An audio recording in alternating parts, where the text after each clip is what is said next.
If you are like me and come from Galashiels, you have probably suffered years of torment and abuse from your friends and relatives and colleagues in the other border towns such as Hawick and Kelso, Jedburgh, Selkirk. And why? It's because they believe that their towns have a longer and more illustrious history than we do in Galashiels.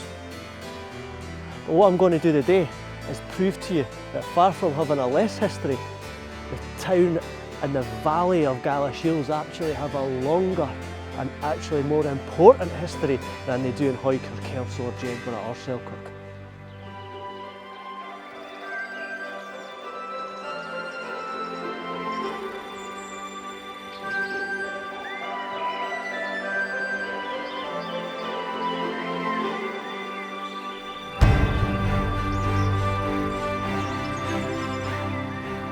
I've often looked down at the lush, green, sheltered valley of Galashiels and I've wondered, how is it possible that people colonised and lived in dank, windswept places like Selkirk and Hawick before they thought about moving into this beautiful valley of the Gala water? And it's got me thinking. The valley is bookended by two great hills. We've got the Eildons on this side, and this side there is Meagle Hill. Now some of you may have seen my video about the Catrail, the great picked ditch earthwork, which basically ran right along the bottom of Meagle Hill and down into Galashiels here, almost making a barrier in towards Galashiels. And I was thinking, why was that? Why were they doing that? So I've decided to take a closer look at the Eildons and see what was happening over that side of the valley. So let's go and have a look.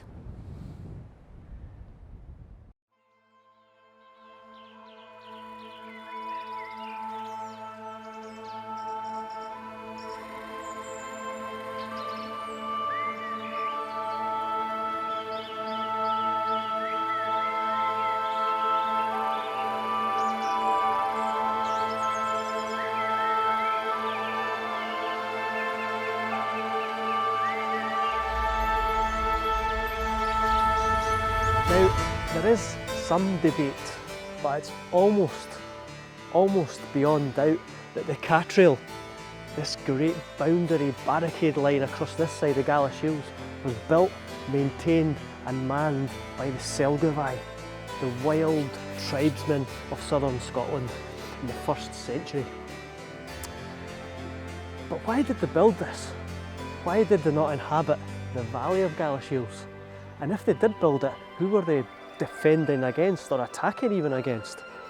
So what I'm interested in is what was happening at the hill at the other side of the valley, the Eildon Hills. So I think today we'll go over there and investigate what was happening at that side of the valley. Why was nobody living down there? Let's go over and have a look.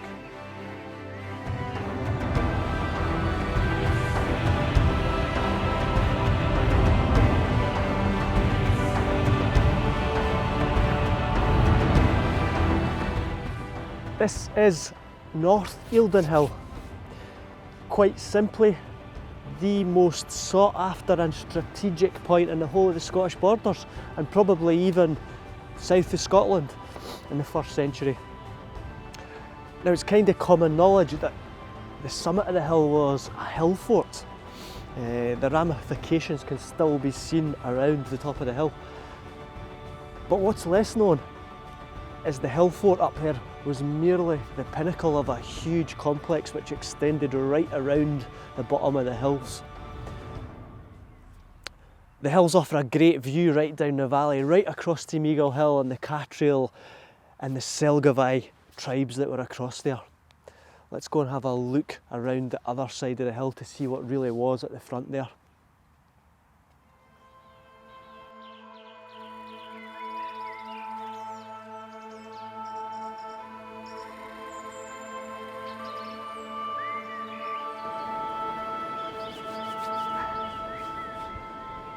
The fort on North Eildon Hill was built and occupied by the eastern tribes of southern Scotland, which were known as the Votadini.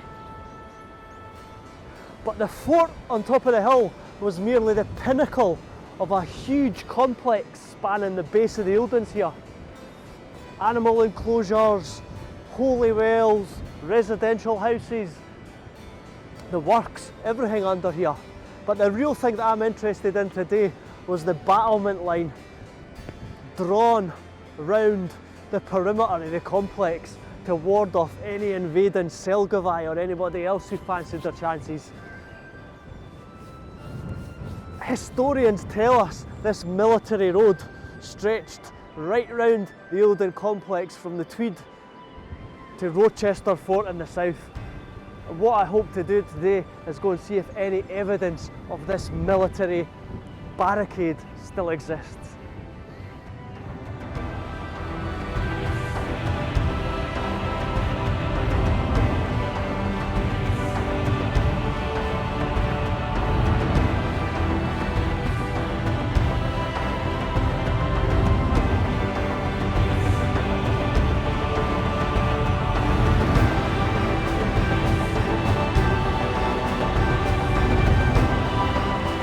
See the Eildon Hills in the background there, but the real battle line, the military line, was drawn from Rochester Fort over there, right round over Galashiels Loch to the Tweed near this current day site of Abbotsford over there.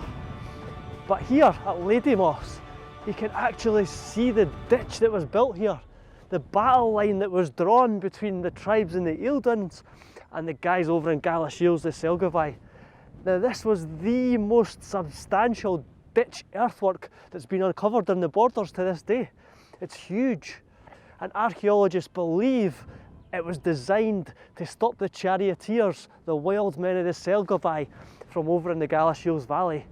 I mean, look at it, it's immense, it's still immense after 2,000 years. You can imagine what it was like back in the day, back in the 1st century. Unbelievable.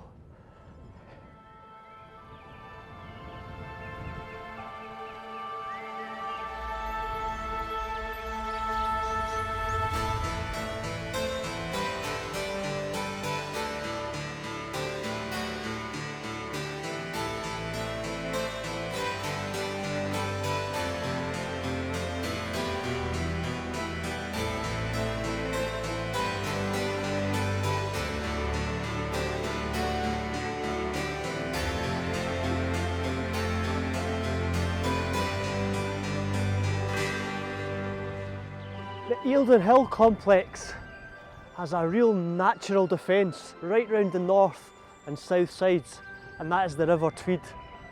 But over this side, to the west and the south, and in towards the Selgovae, the Picts and the highly sought after valley of Galashiels, they were leaving nothing to chance and they built this immense ditch.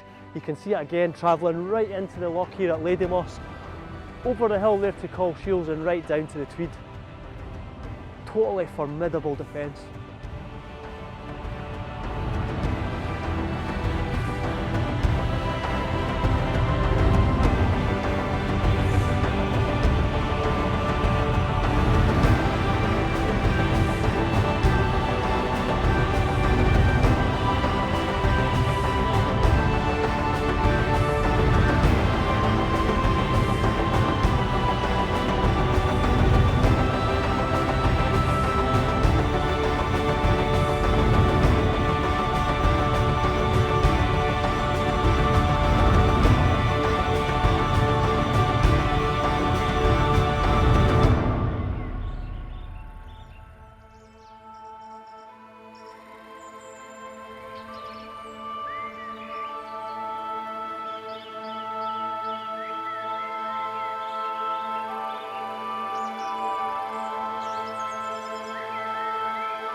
can imagine standing here in the 1st century AD, the century when Jesus was born. We know that the fires of war were raging in the Middle East, and we read all about it in the Bible and on books and on TV. But what the people of Scotland and Galashiels don't know is that the fires of tension and conflict were also burning here in the Galashiels Valley. We've got the cathedral up here with the Pictish Selgovae mast behind it, and the masked tribes of the Votadini and the Roman legions at this side, all fighting over the ultimate prize, which was the Galashiels Valley. Real food for thought.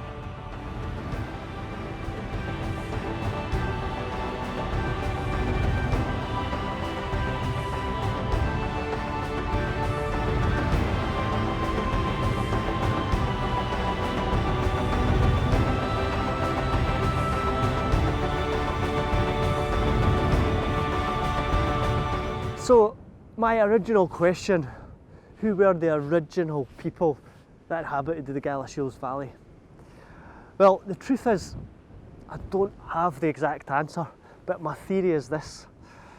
As the Romans retreated and went back home, the tribes of the Votadini were still there. The tribes of the Selgovae were still there.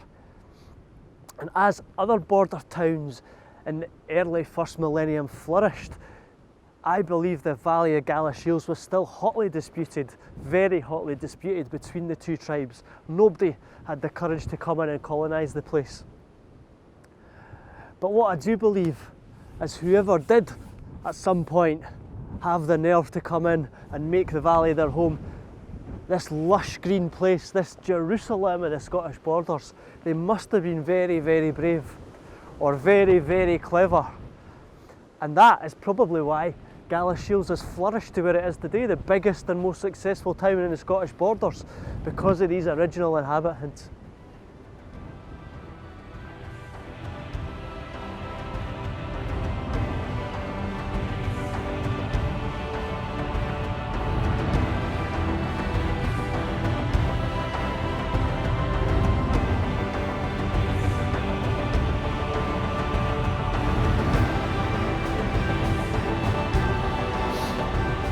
I suppose to understand what was happening here in the 1st century AD, you need to know a bit about the tribal makeup of the south of Scotland. In the east, we had the Votadini. These were the guys that sided with the Roman invasion, paid Roman taxes, absorbed Roman culture, and some folks even fought with the Romans. Whereas on the west side of the Valley of Galashiels, you had the Selgovae, the wild woodsmen, the charioteers, the horsemen, the hunters, the barbarians, and these guys were influenced with and fought with the Picts. And the dividing line between these two tribes kind of ran down the middle of the Scottish borders, but the real pinch point was right here, right through the Valley of Galashiels.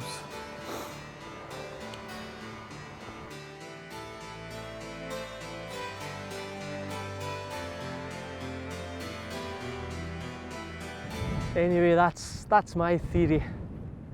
But if your friends from Hawick or Kelso or Jedburgh or Selkirk aren't buying it and they're still kind of thinking that they're better than us and all that, I'm afraid there's only one thing you can do, and that's pull out the holy trinity of debate against these guys. And it's quite simple.